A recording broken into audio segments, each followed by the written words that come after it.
Hello everyone and welcome to another episode of Cancer Chats. It's been a while since I've made one. I kind of decided this summer I was going to put it on the hold and just enjoy some really awesome family time, and I did. But now we're back, sort of. We're actually in quarantine at our house right now, but trying to find a regular schedule again. And today I want to talk about something that anyone that's been through chemo and used this both loves and hates. At least that's what I found. Let's discuss Neulasta today.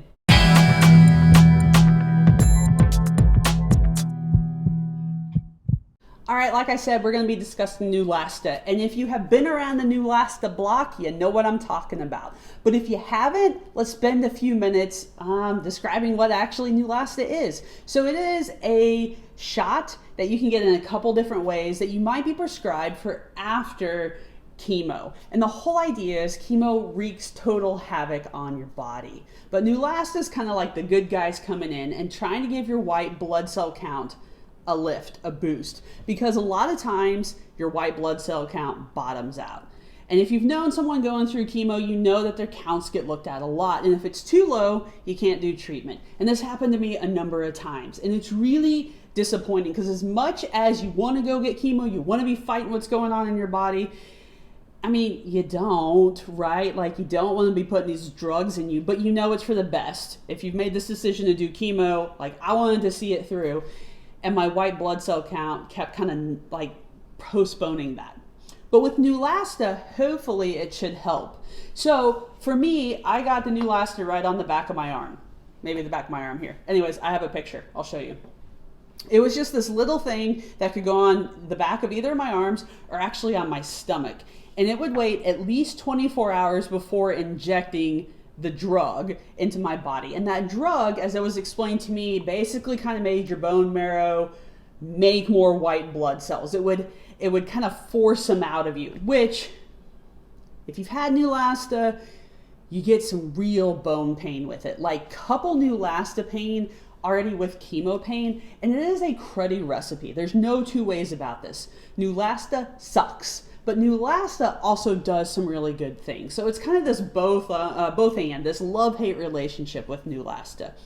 But it's trying to prevent some really serious complications because you don't want your white blood cell count to be so low that you get some, kind of small secondary infection that all of a sudden turns into a big problem because your body can't fight it. So Neulasta, like I said, is kind of coming in with the good guys here, going to give that white cell count a boost with the hopes that you're not going to get really sick from something fairly simple that in another world your body could fight off. In fact, and this happened to me, I got to this point that my white blood cell count bottomed out so much I couldn't do treatment, and it's called neutropenia. All right, so it's like a specific type of white blood cell count, the neutrophil, that just isn't around. You don't have many of them. And I ran across a TikTok video that I thought was so perfect for this, so check this out. Forever, now I try the Lil Neutropenia.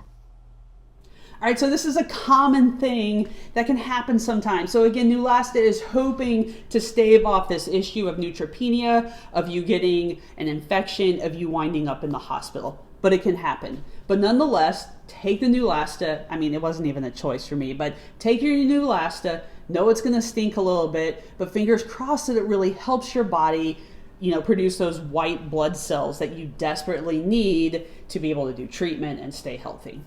Now, like I said, mine was a patch that I wore, but I do know at times there are people that just simply go back to the hospital or back to the cancer center and get their shot the next day. The whole idea with the patch is that you don't have to make that extra trip. Because if you're not feeling great, the last thing you want to do is get in your car, load up, and go back to the cancer center, right? You want to be able to sit at home and be comfortable. I did run across another lady on TikTok, and I thought this was super interesting. She gave herself shots at home. Now, that wasn't an option for me, but hers came as these little spring-loaded shots, and she was taught where to put them and do them, and I don't know if she did them in her stomach or arm. But so there's other ways that apparently Neulasta can be administered, but it is really used across the board because, like I said, again, you don't want to get to that place that your white blood cell count is just non-existent, or you wind up with a sinus infection that lands you in the hospital because your body can't fight it. I do have to tell you one story with this. This was before I lost my hair. I mean, I have hair now, but I had long hair at one time. It was before my hair had fallen out, and I had my Neulasta because I just had one treatment under my belt, and my brother-in-law's birthday was coming up, and like I really wanted to take a shower and do my hair, but you can't get your Neulasta wet, and it just lined up on like just the perfect wrong day for me to be able to take like an actual shower and like look good. And I wanted to do something with my hair for like one last time, so I went to a place that I got my hair cut before, and I explained to my hairdresser what was going on, and he was so sweet. Like, he washed my hair and he styled it, and then he didn't even charge me because he knew I wasn't gonna have hair. So there are good people in this world that help out with cruddy times. But hey, if you're doing chemo and you're doing Neulasta, I understand the pain can kind of stink. Remember, I am not a doctor. I am not giving medical advice, but I will share with you that taking some Claritin really kind of helped alleviate some of that bone pain. Absolutely, before you do that, check with your care team, check with your oncologist. Don't take any meds without running it by them. You never know what could have a funky interaction, but word on the street and my experience is that Claritin kind of helped alleviate some of that pain.